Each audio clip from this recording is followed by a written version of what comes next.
Now aging is where the magic happens, just like my bedroom.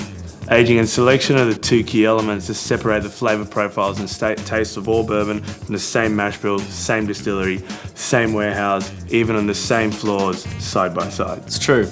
All bourbon gets aged in a standard 200 litre charred oak barrel.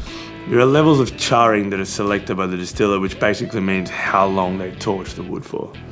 The barrels are then filled and they begin their journey by being rolled onto what's called a rick, which stands in a rick house or warehouse. I know a really good guy that's called Rick. The rick is a freestanding structure that houses the barrels, usually standing 3 high on each floor of a warehouse. A warehouse generally has around 7 or 8 floors. At Buffalo Trace, each warehouse contains between 25 and 40,000 barrels, and the middle floors are known as the sweet spot. Each warehouse has a different effect on the barrels that are aging within.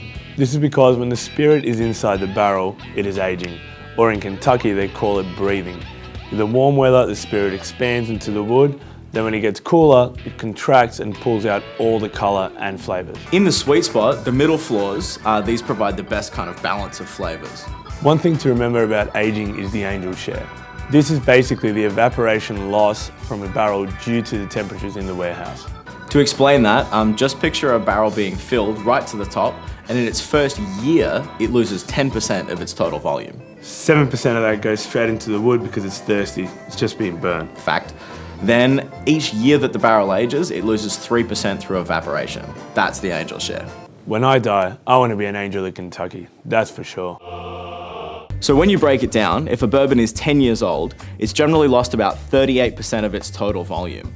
That's pretty big investment. It's a long time to wait, but this is such a critical part. Until the distiller decides the whiskey is ready to bottle, that's where it stays breathing and resting. And just to paint a picture for you, currently it's reported that there are 4.5 million residents in Kentucky and 5.5 million barrels of bourbon.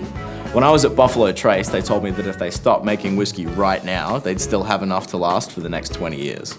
Not bad, that's a comforting thought, isn't it? I reckon so. When the distiller decides the whiskey is ready, the barrels will be selected, tasted for quality, and then bottled at the desired strength.